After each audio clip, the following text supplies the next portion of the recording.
aja, biar nggak terlalu clear ya. Apa sih dua sampel dependent itu? Hmm, Dua sampel dependent itu ketika kondisinya itu di sini posisinya. Dia termasuk apa, dua sampel. Nah, dalam dua sampel dependent itu sama, ada uji T, ada juga kondisinya, ada uji yang namanya Wilcoxon. Jadi kalau dia normal kondisinya, ujinya namanya uji berpasangan, uji T. Tapi kalau kondisinya normal, dia masuknya uji bersepasangannya, ambilnya Wilcoxon. Dan belajar.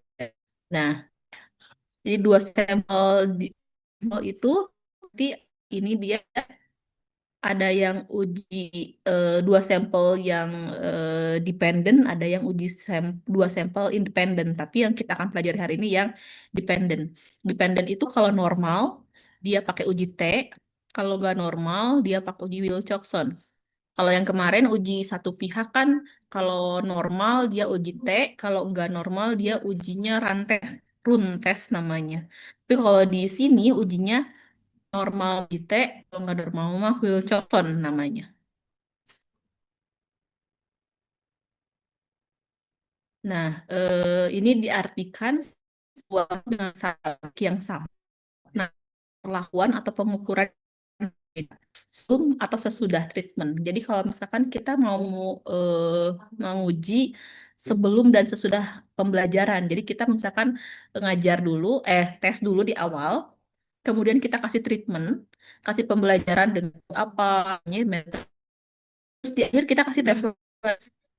Setelah gitu, kita bandingkan antara di akhir dan di kita bandingkan apakah sama atau tidak, atau ada perubahan atau peningkatan atau tidak. Nah, ini adalah kondisi yang kita gunakan kalau kita mau uji dependent satu sampel. Nah, kita kembali ke sini dulu. Harus kuat dulu ini, teman-teman. Punya hipotesis sepertinya. Nah, hipotesisnya sama seperti yang kemarin. Uji hipotesisnya itu ada dua jenis. Ada yang namanya uji two tail, ada yang namanya uji one tail. Nah, kalau ujinya two tail, berarti kira-kira bentuknya atau bunyinya itu dia ingin mengetahui sama atau tidak sama. Apa yang atau sama atau tidak sama? Sama atau enggak sama hasil dari sebelum dan sesudah pembelajaran nih. Sebelum dan sesudah pembelajaran hasilnya sama atau enggak sama. Ini kita gunakan namanya uji dua pihak. Tapi kondisinya, kalau kita mau tahu hasilnya itu lebih bagus nggak sih dari sebelum dan sesudah misalnya? Sesudah atau sebelum lebih baik nggak? Nih, kata kuncinya. Kalau kita di pertanyaan penelitian atau di hipotesis ada kata lebih baik nggak daripada sebelum dan daripada sesudah, berarti kita gunakan ujinya uji yang one tail. Ya, sampai sini dulu. Masih ingat atau bisa difahami? Teman-teman, direspon tolong. Saya tidak bisa lihat muka, bersuaralah saja. Insya Allah, Pak.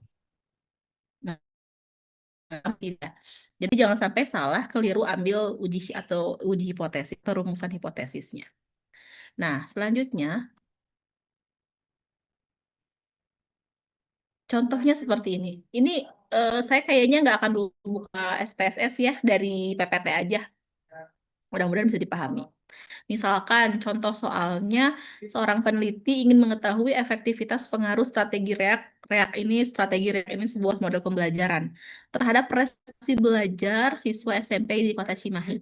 Sampelnya ada 13 siswa, dilakukan tes prestasi sebelum dan sesudah diberikan pembelajaran dengan strategi reak. Nah, signifikansinya 0,05. Terus, apakah terdapat perbedaan prestasi belajar setelah dan sebelum? Kita kalau baca ini, pertanyaan penelitiannya, terdapat perbedaan nggak setelah dan sebelum kira-kira atau one tail atau Hotel. two tail ya? Kenapa two tail? Karena di sini kata apa yang mengakibatkan yang menyebutkan dia two tail? Two tail itu berarti Perbedaan, Bu. tidak. Di sini ada kata apa pendapat A. Itu berarti dia mau tahu sama atau nggak sama. Ya, sama nggak? Ada perbedaan nggak? Dia tidak ada keberpihakan, termasuk yang two tail. Ya, dari sini baru kita eksekusi.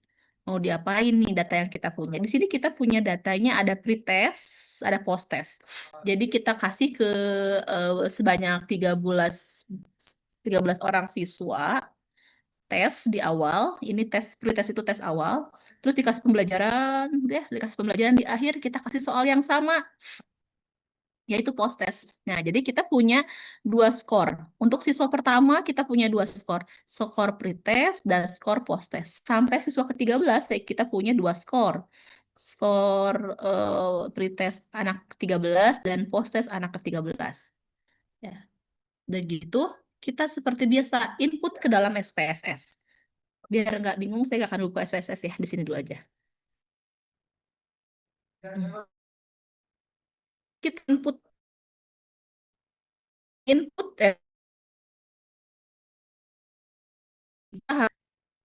ada dulu. Kita akan dulu kolom pertama, kita masukkan pretest, kita masukkan di kolom pertama, ya, dan post test kita masukkan di kolom kedua. Pasti kalau sebelum dikasih nama ini nggak akan ada ya, si tabel ini nggak akan ada nama. Ini masih kayak Varno 01, Varno 02, mungkin seperti itu namanya. Nah, setelah dimasukkan, terus kita kasih nama dulu ya, jangan langsung uji normalitas. Kasih nama dulu, hanya sebuah angka data, berarti kita tuliskan yang terpenting adalah tipenya harus numerik dan dalam kondisi ini nol karena kita tanya bulan punya pecah apa ada desimalnya sih, dituliskan desimalnya berapa, desimal di berapa di belakang angka. Dikasih nama yang pertama adalah pretest, terus di labelnya juga pretest. Kolom kedua itu posttest, maka labelnya juga posttest. Seperti ini saja yang paling penting. Sisa yang lainnya sih tidak apa-apa. Kemudian eh, kembali ke sini, datanya kalau sudah dikasih nama, berarti si bagian muka atau interface awalnya itu menjadi seperti ini bentuknya ya. Nah, pertama tentu kita harus uji yang namanya normalitas. Sama. Setelah semua tes pasti kita uji normalitas dulu.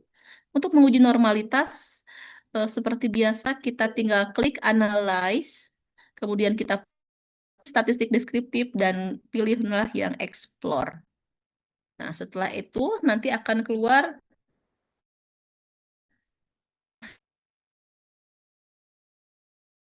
kita masuk pertama setelah kita klik itu pasti si pretest di kotak sebelah sini ya. Terus kita klik tombol panah ke arah sana. Nanti datanya itu pindah seperti gambar ini. Ada pretest dan posttest ada di sebelah dependent list. Kemudian kita klik plot. Setelah kita klik plot, maka akan keluar kotak seperti ini. Kemudian yang kita perlukan adalah mencentang normalitinya, karena kita mau cek normalitas. Setelah centang normality, kita klik continue. Kemudian kita balik lagi ke kotak yang ini dan kita klik OK. Nah, setelah kita klik OK, maka akan keluar output hasil dari normalitasnya. Oke. Dari normalitasnya akan keluar seperti ini, test of normality. Karena sampel kita hanya 13, maka ambilnya kelompok yang Shapiro-Wilk. Ambil pokok yang Shapiro-Wilk. Nah, kita sekarang punya dua data. Kalau kemarin cuma kalau sekarang punya dua data, pretest dan posttest. Kita perhatikan, syarat normal itu dua-duanya harus lebih besar dengan 0,05. Maka dia kita namakan normal. Harus dua-duanya. Kalau salah satunya gimana, Bu? Ya tentu tidak normal. Kalau dua-duanya di atas 0,05 maka dia berdistribusi normal. Ya, yang signifikan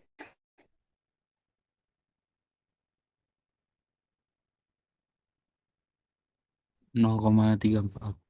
yang post test 0,11. itu dua-duanya di atas 0,05 atau di bawah? Di atas. Di Di atas atas. 0,05 ya. Itu kan bentuknya berarti 0 ya, titik itu membatasi 0. Karena dua-duanya di atas 0,05 maka data yang kita miliki itu berdistribusi normal.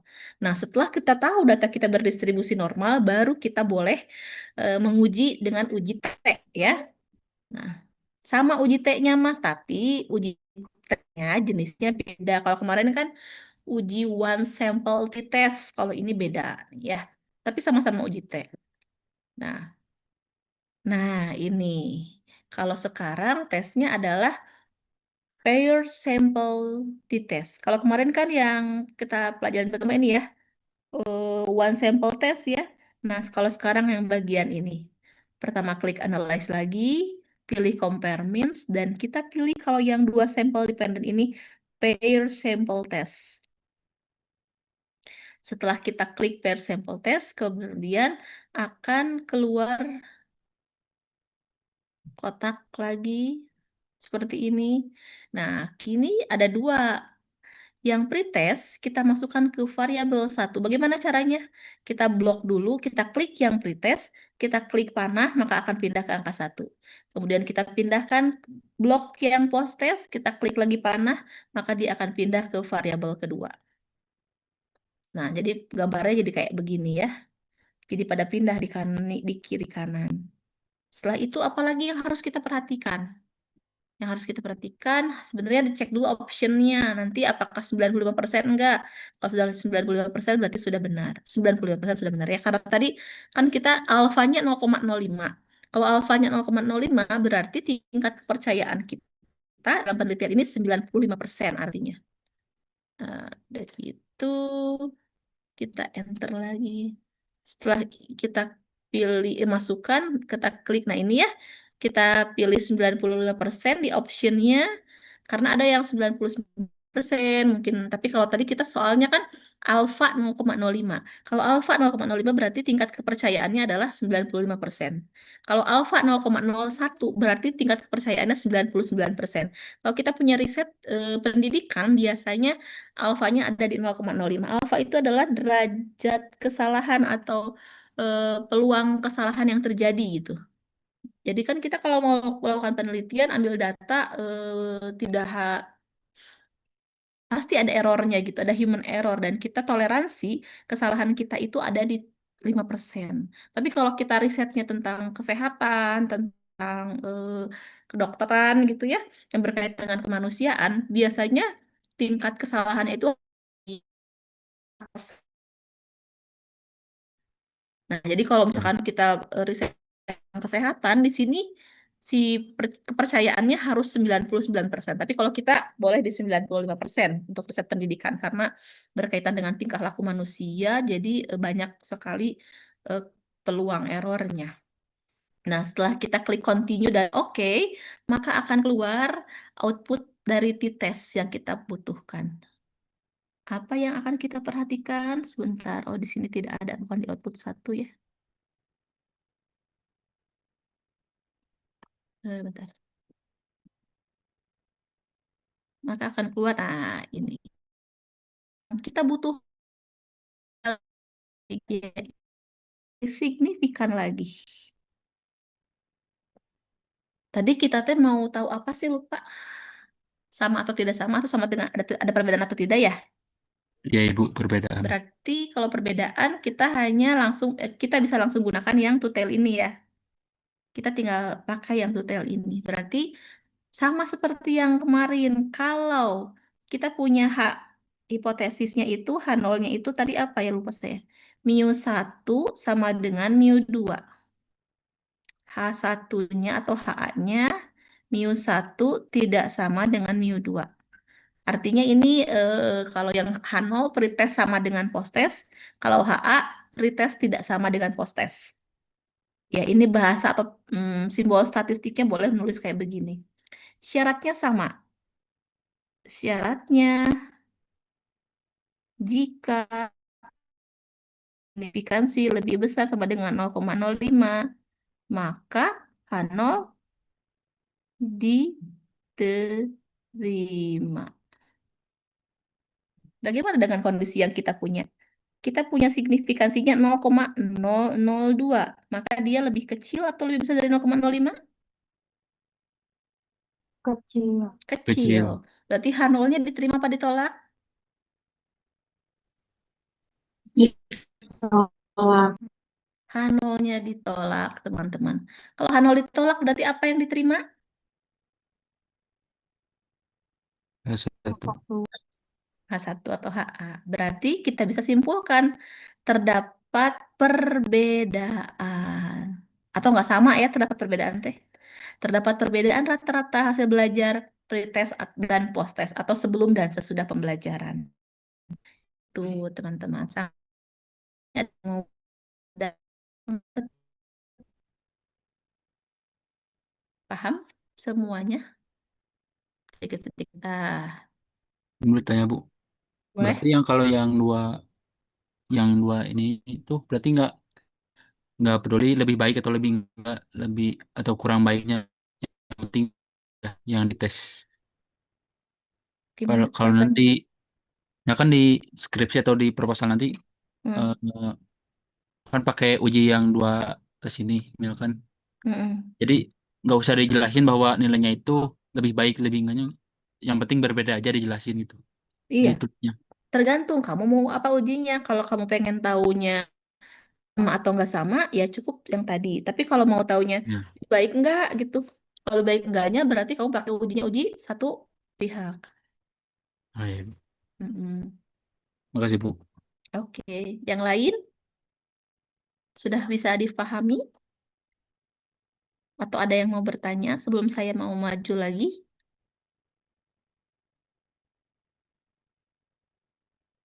Diam bermakna bisa atau tunduk atau lapar?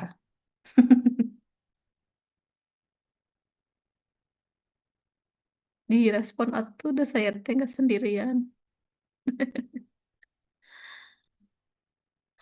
Hafid, nggak penting Hafid. Insya Allah, Bu. Oke. Desyanti, paham nggak Desyanti?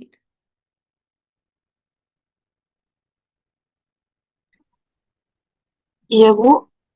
Paham tidak apa yang barusan saya jelaskan? Insya Allah paham. Oke. Di sini agak berisik, Bu. Punten ada yang bikin bor sumur, jadi harus dekat-dekat ke laptop gitu. Iya, tapi sudah paham barusan yang Ibu sampaikan?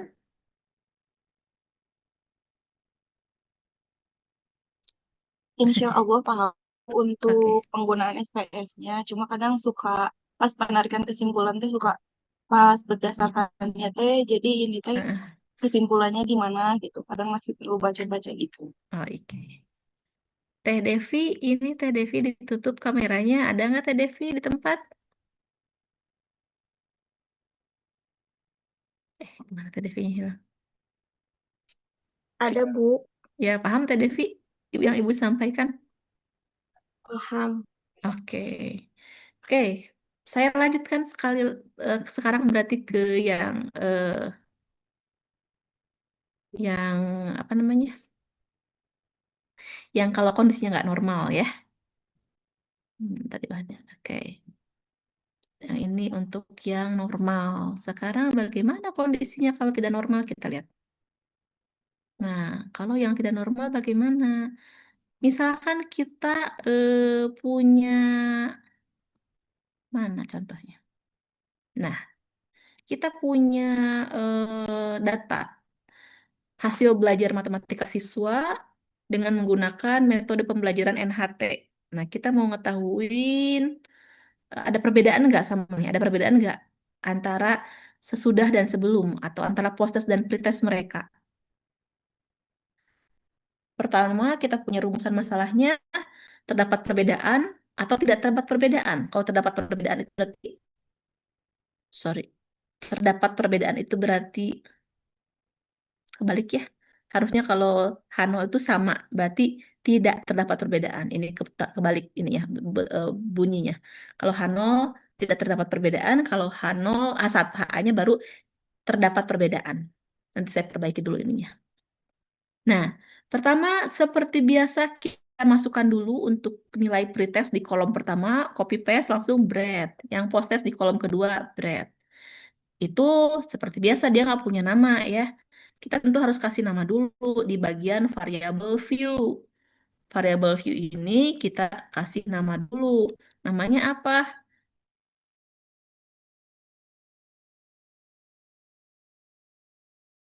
Karena datanya numerik, terus tipenya numerik dan scale measurenya. Nah, setelah itu kita uji dulu normalitasnya. Uji normalitas prosedurnya sama. Analyze, descriptive statistik, dan explore. Dan kita masukkan data yang kita punya ke dependent list. Dan kita kemudian klik plot. Di plot itu kita jangan lupa centang bagian normality-nya dan continue. Kemudian akan keluar data, hasil data untuk tes normalitas. Nah, di mana yang akan kita lihat? Ini dia sama ya, sama kayak yang kemarin. Sapiro Wilk-nya di sini. Ini apa di atas apa di bawah 0,05? Ini kondisinya semuanya di bawah 0,05 ya. Berarti dia dua-duanya tidak normal. Kalau salah satunya lebih besar dari 0,05, tetap kita simpulkan dia tidak normal. Jadi harus dua-duanya di atas 0,05. Ah ya, karena nggak normal, berarti kita lanjutkan bukan ke uji T namanya, tapi ke uji yang namanya Wilcoxon. Nih ya, uji Wilcoxon kalau untuk yang dua sampel dependen mah nggak kayak kemarin. Kalau kemarin kan rantes, nah sekarang mah uji namanya Wilcoxon. Bagaimana, di mana itu si Wilcoxon bersembunyi? Ada di analyze, ada di analyze,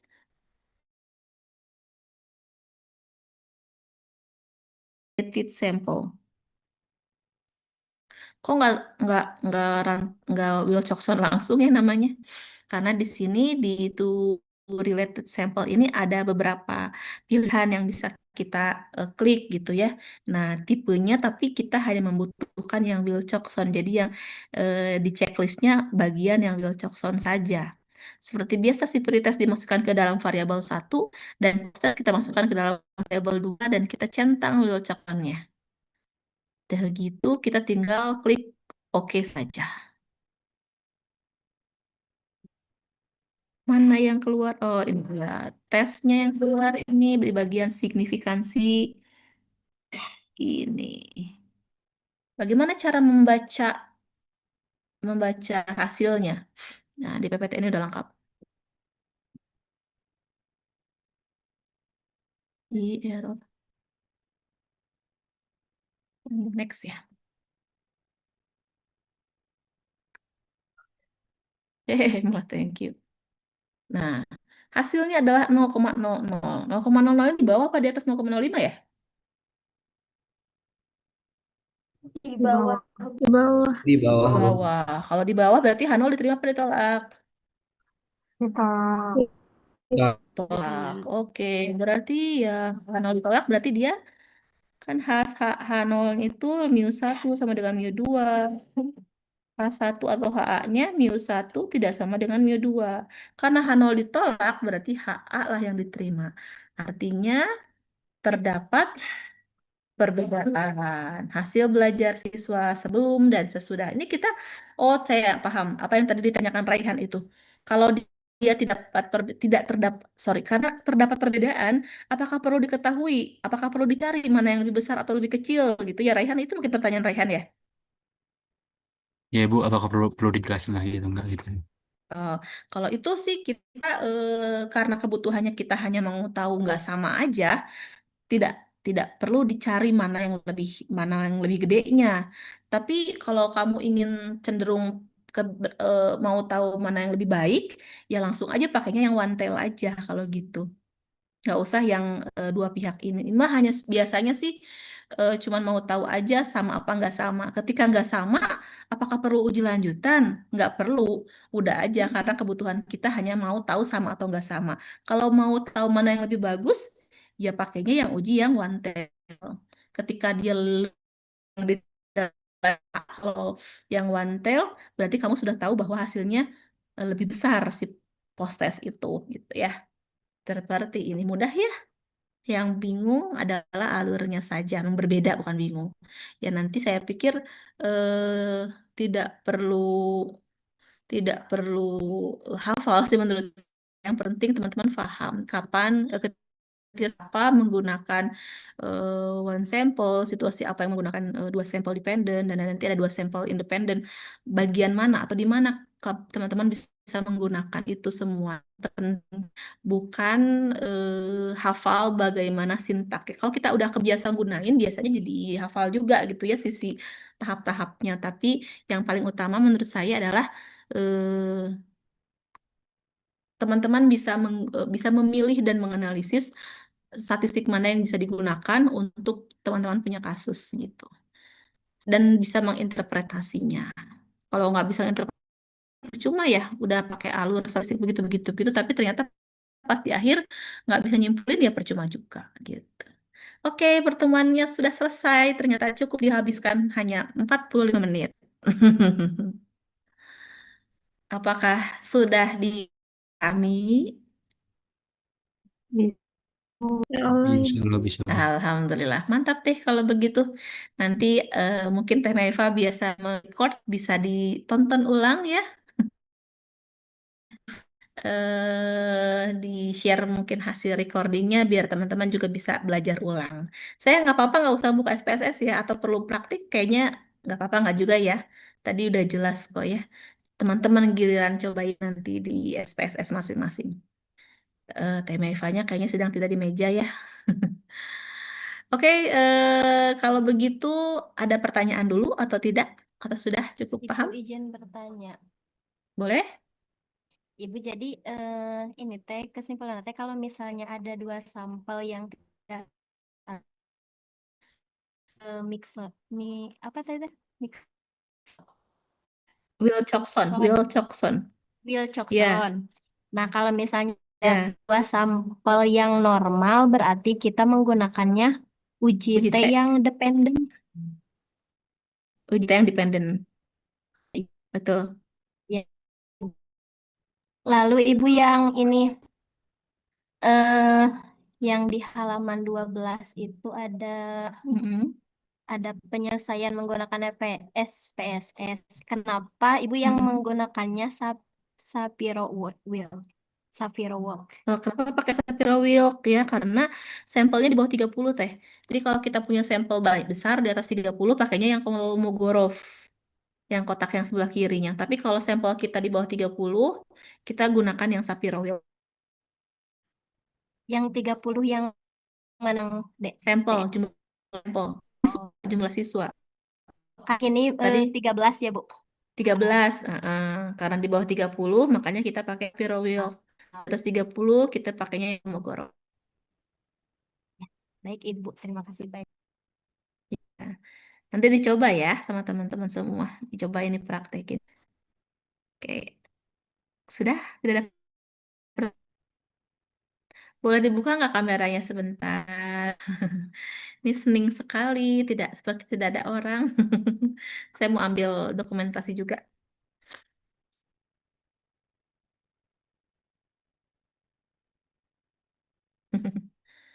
Yo, dibuka dulu kameranya. Saya mau ambil dokumentasi. Wah, ada yang ditinggal saja. Mungkin orangnya tidak ada ya. Saya anggap yang tidak ada di muka itu tidak di tempat. Buka kamera berarti tidak di tempat karena tidak mendengar instruksi saya. Hmm. Iya. Yang lain ada di tempat tidak? Tasnya Abi pada screenshot. Oke, sip. Nanti recordingnya mungkin bisa minta ke Eva ya untuk dipelajari lebih lanjut. Oke, teman, kita UTS. Tapi UTS-nya daring. Nanti saya pikirkan bagaimana teknisnya agar tingkat tingkat plagiasi antar temannya minim. Nanti saya pikirkan bagaimana.